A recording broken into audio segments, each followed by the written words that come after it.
candomblé é uma das religiões de matriz africana mais praticadas no Brasil e uma das mais populares, sobretudo na sua versão iorubá de Salvador da Bahia. Mas você sabia, ouvinte, que havia uma prática religiosa muito parecida com o candomblé, mas com outro nome, no Brasil colônia? Esse é o Unguento do Ogro, a sua dose quinzenal de história. Eu sou o Felipe Sartin e o tema de hoje será sobre os calundus.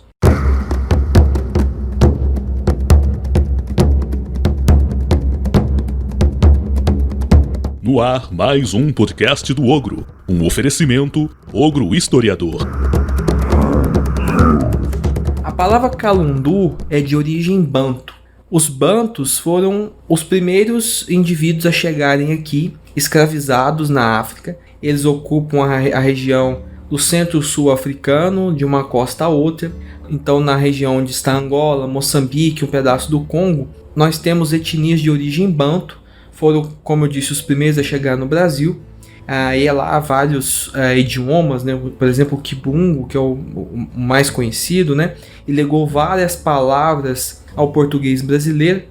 E o calundu quer dizer, nesses idiomas banto, tanto obedecer ao mandamento, realizar um culto, invocar os espíritos com música e dança, mas faz referência a uma outra palavra, que é o quialundu, que quer dizer aquele que recebe o espírito, que fica com um aspecto carrancudo no rosto. Os banto, então, como eu disse, foram os primeiros a migrar para cá, e nós temos testemunhos da ideia do calundu desde o século XVI. Por exemplo, o poeta Gregório de Matos, o famoso Boca do Inferno, tem uma quadrinha em que ele refere-se ao calundu. Ele diz o seguinte: que de quilombos que tenho comércios superlativos, nos quais se ensinam de noite os calundus e feitiços.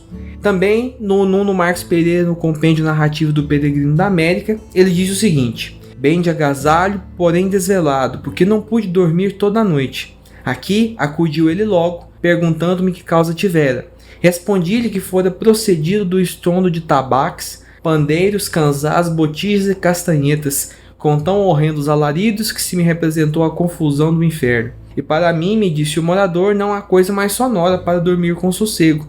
Se eu soubera que havias de ter este desvelo, mandaria que esta noite não tocassem os pretos os seus calundus. Agora entra o meu reparo, lhe disse eu. Pois, senhor, que coisa é calundu? São os folguedos ou adivinhações, me disse o morador, que dizem estes pretos que costumam fazer nas suas terras, e quando se acham juntos, também usam deles cá, para saberem várias coisas, como as doenças de que procedem, e para adivinharem algumas coisas perdidas, e também para terem ventura em suas caçadas e lavouras, e para outras muitas coisas. O calundu passou a ser conhecido dos historiadores, sobretudo a partir dos trabalhos da professora Laura de Mello e Souza, professora hoje da Sorbonne, foi professora da USP durante muito tempo, e publicou, no fim dos anos 80, a sua tese de doutorado intitulado Sabás em Calundus, no Brasil Colônia, e depois o livro O Diabo é a Terra de Santa Cruz. E lá ela descreve vários episódios em que o calundu era praticado, e o calundu é ora um tipo de cura, ora um tipo de adivinhação, ora um tipo de dança. Então é uma realidade fluida que varia conforme as fontes, e que foi interpretado pela Igreja Católica que aqui estava em chave totalmente demoníaca. Não por acaso, os documentos principais que nós temos sobre o calundu no Brasil Colônia, além do poema de Gregório de Matos e do trecho do compêndio do narrativo do Peregrino da América, que eu li para vocês, que é um texto de 1728, são extratos de processos inquisitoriais abertos contra pessoas que praticavam o calundu. Entre essas pessoas, a mais famosa é uma ex-escravizada, Luzia Pinta, moradora de Sabará, que foi processada pela Inquisição no começo dos anos 40. A Luzia Pinta costumava organizar umas cerimônias para cura e adivinhação na sua casa.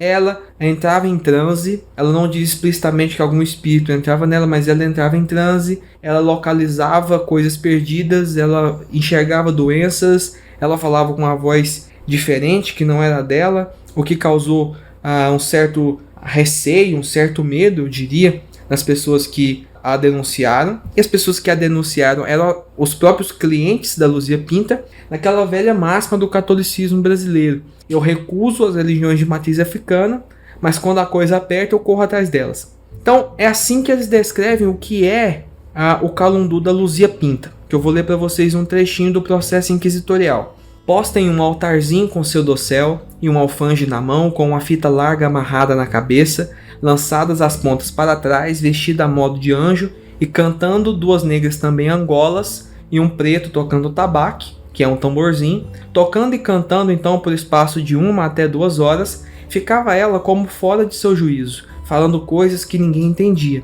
e deitadas as pessoas que curavam no chão, passavam por cima delas várias vezes, e nessas ocasiões é que dizia que tinha ventos de adivinhar, dando também nessa ocasião certa bebida de vinho. Então essa é uma descrição, não é, de como a Luzia Pinta fazia as suas cerimônias, né? Segundo a Laura de Melo Souza, a confissão e o depoimento dessas testemunhas indica a existência de um complexo cultural africano no Brasil colônia, de origem banto, onde a possessão, o êxtase e a transmissão de saberes mágicos, estou citando aqui a Laura, segundo linhagens, os dons divinatórios e curativos tinham um papel de destaque. Ou seja, nós estamos diante de uma flagrante religião de matriz africana, uma das mais antigas que se tem notícia no Brasil colônia.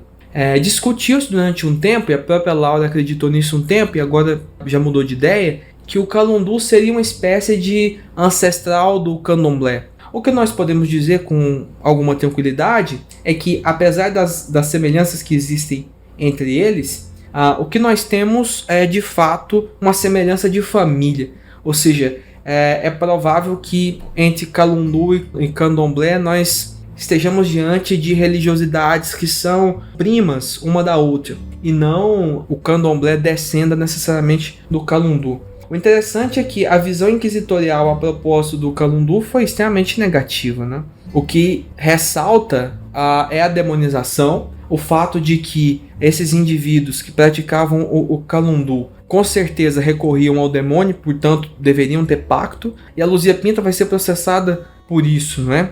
Como se lê aqui no processo dela, diz o inquisidor, do que tudo nasce presunção de ter delatado pacto com o demônio, causando grande escândalo aos fiéis, né? Então a igreja não admitia que o contato com espíritos dos mortos, a adivinhação, as curas, sem ser por meio de exorcismos ou da medicina, pudesse ser feita pelas pessoas sem o auxílio do diabo, né? E a partir disso que a própria Luzia Pinta vai ser processada, né? E é muito interessante acompanhar o processo inquisitorial da Luzia Pinta, e aqui ela dá alguns detalhes quando ela está sendo interrogada lá em Lisboa do que ela fazia.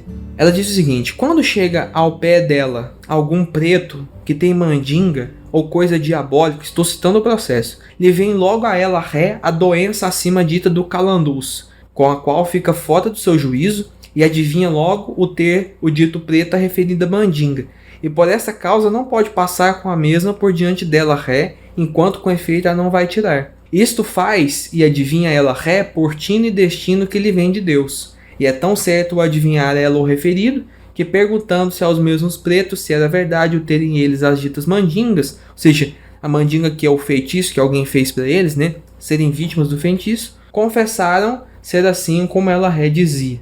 Então, o que nós temos é o fato de que a Luzia Pinta realizava com efeito essas cerimônias.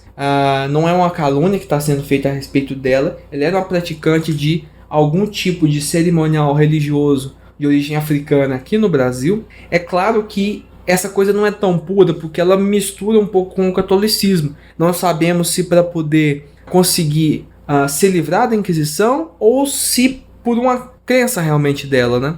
Porque ela era batizada, ela frequentava a igreja também. Numa determinada altura, ela diz aqui para os inquisidores: diz que a razão que tem para entender que todos os ditos feitos, ou seja, os efeitos que a cerimônia dela produz, que é salvar as pessoas, ela adivinhar, etc., provém de Deus e não do demônio. É porque nas ocasiões em que se fazem as ditas curas, sempre se pedem aos enfermos 2 oitavas de ouro, as quais se mandam dizer missas, repartidas a metade para Santo Antônio e a metade para São Gonçalo, e por intercessão desses 2 santos é que se fazem as ditas curas. Ou seja, a própria Luzia Pinta demonstra, né, que no seu ritual do calandu, ou calundu, nós estamos diante de um sincretismo cultural, não é? É de matriz africana, mas não é somente africano, né? Já existe aqui um diálogo com as coisas do catolicismo. A Luzia Pinta também descreve uma visão iniciática, que é uma espécie de transe na qual ela entrou quando ela ainda era criança. A visão diz o seguinte, é o que a Luzia confessou, que ela saiu, atravessou um grande rio e tal, e dando logo em uma encruzilhada, encontrou com outras duas velhas com dois caminhos, um muito sujo e outro muito limpo. E intentando ela ir por este, lhe disseram as ditas velhas que havia de ir pelo sujo, quisesse ou não. E indo com efeito por ele, chegou a uma casa grande, onde achou a um homem ancião com barbas compridas, assentado em uma cadeira. Isso aqui é tudo a visão dela. E ao redor dele vários meninos com candeias acesas, o que, vendo ela declarante, chegou ao pé do dito homem, a quem tomou a bênção. E logo este lhe disse que se fosse embora, sem passar mais coisa alguma, da doença que a própria Luzia Pinta estava. Então, a ideia de que, por meio de uma visão iniciática, eu começo a curar doenças, e eu venho para o Brasil e começo a fazer isso. Ela veio de Angola e foi para Minas Gerais, foi na época da exploração aurífera. Então nós temos aqui, em retrato, uma religião de matriz africana, de origem colonial, que é misturada ao catolicismo. E o que nós podemos dizer é que ela não é um ancestral do candomblé, mas tem uma relação de família com ele, resumindo o que eu já havia dito. Ela tem um caráter mágico, religioso, colonial, e que a relação entre os mitos, que a gente poderia dizer, mitos de orixás e coisas, não tem nada disso com a Luzia Pinta. Ela pratica simplesmente uma série de ritos. Então fica aqui, para quem não conhece ainda, o que é o Kalundu, uma religiosidade original aqui, que tem uma origem ancestral na África, evidente, mas foi se construindo ao sabor da vida colonial, do contato com o catolicismo, parecido com o que o candomblé irá fazer lá no fim do 18 e a partir do século 19 e até hoje, né? E várias religiões de matriz africana. Então fica aí para o ouvinte que não conhecia, passou a conhecer. Os principais textos, se você quiser adentrar no assunto, se aprofundar, é o livro então da Laura de Mendes Souza, O Diabo e a Terra de Santa Cruz. Ela tem publicado alguns artigos sobre o assunto também que vale a pena conferir. E, sobretudo, a tese de doutorado do professor Alexandre Almeida Marcucci, que é professor da Universidade Federal de Minas Gerais, que eu tive o prazer de assistir à defesa, se chama Cativeiro e Cura, Experiências Religiosas da Escravidão Atlântica nos Calundus de Luzia Pinta, séculos 17 e 18. É isso, pessoal, um abraço, compartilhe o Ogro nas suas redes sociais, siga a gente no Instagram, no Facebook, e considere apoiar o Ogro Historiador lá no catarse.me. Abraço!